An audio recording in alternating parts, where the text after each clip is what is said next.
Bonjour, déjà notre dernière capsule de cette petite série de Pâques 2022. Nous avons fait tout un parcours avec quelques peintures de Rembrandt qui a peint, qui a exprimé finalement sa compréhension des textes bibliques. Il y a mis son cœur, ses sentiments, sa compréhension, sa théologie aussi à quelque part. Et personnellement, ces quelques approches m'ont comme affiné certains points de ma compréhension, de ma sensibilité, au travers de son sens, de sa sensibilité d'artiste. Alors au final, qu'est-ce que ça change ? Est-ce que ces quelques vidéos, réflexions changent quelque chose dans ta vie à toi ? Ce que j'aimais mettre en exergue, en évidence ce matin, se rapporte à ce qui découle finalement de cette mort de Jésus et de sa résurrection. Si Jésus n'était pas ressuscité, il est vrai que notre espérance tomberait à l'eau, serait nulle, ou serait en tout cas bien limitée.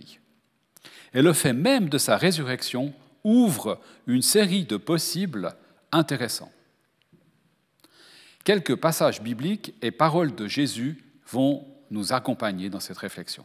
Un jour, Jésus se trouve avec ses disciples et leur explique ce qui va se passer après sa résurrection. Et voici ces paroles.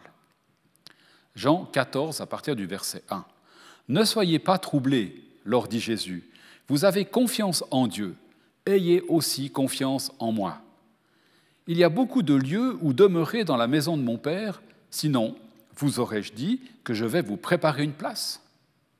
Et si je vais vous préparer une place, je reviendrai et je vous prendrai auprès de moi, afin que là où je suis, vous soyez également. Vous connaissez le chemin qui conduit où je vais. » Et Thomas lui dit, « Seigneur, nous ne savons pas où tu vas. Comment en connaîtrions-nous le chemin ?» Et Jésus lui dit, « Moi, je suis le chemin, c'est-à-dire la vérité et la vie. Personne ne vient au Père autrement que par moi. Si vous me connaissez, vous connaîtrez aussi mon Père, et à partir de maintenant, vous le connaissez, vous l'avez vu. » Il me semble qu'entre ce passage et ce que nous avons parcouru dans ce temps de Pâques, il y a matière à réflexion, voire peut-être un nouveau regard sur Jésus et ce qu'il propose comme style de vie. Ce qui personnellement me parle beaucoup, c'est l'accueil que Dieu nous réserve. Il n'y a rien à faire pour être accepté. Dans tout ce que j'ai vu, tout ce que j'ai lu, j'ai trouvé aucun endroit où il est dit « voilà ce qu'il faut faire pour que Dieu t'accepte ». Rien, j'ai rien trouvé. Donc il n'y a rien à prouver. Il n'y a pas de certificat de bonnes mœurs à présenter. Il n'y a pas de fiche de salaire à présenter.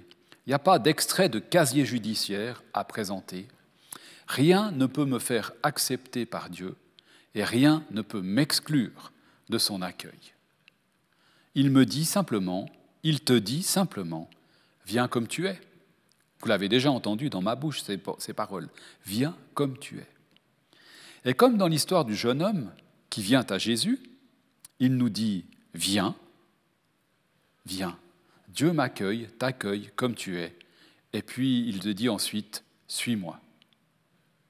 Chemine avec moi. Faisons connaissance. Avançons ensemble sur le chemin de ta vie. » À la fin de l'évangile selon Matthieu, Jésus nous dit ceci « Je suis avec vous tous les jours jusqu'à la fin du monde. » Et concrètement, comment est-ce que je fais ? Paul a une réponse. Il dit ceci, « Si de ta bouche tu reconnais devant tous que Jésus est le Seigneur, et si tu crois de tout ton cœur que Dieu l'a ressuscité d'entre les morts, tu seras sauvé. Car c'est par le cœur que l'on croit, et Dieu rend juste la personne qui croit. C'est par la bouche qu'on affirme, et Dieu sauve celui qui fait ainsi. » L'Écriture déclare en effet « Toute personne qui met sa foi en lui, en Dieu, en Christ, ne sera pas déçu. Qu'est-ce que ça change? C'est un peu un défi que j'aimerais te lancer. Qu'est-ce que ça change pour toi? Moi, je te souhaite une belle vie, en fait. Je te souhaite de pouvoir prendre le temps de penser à tout ce qui a été partagé ces derniers jours.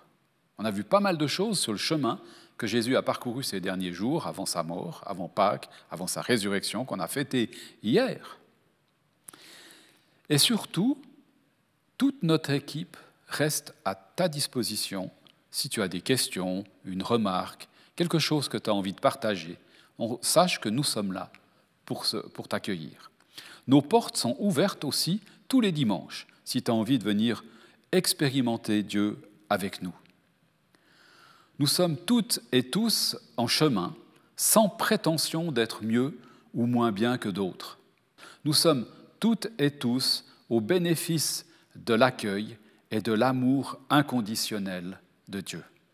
Alors je te souhaite une belle journée, une bonne suite de ce beau printemps, et puis j'espère à une prochaine rencontre.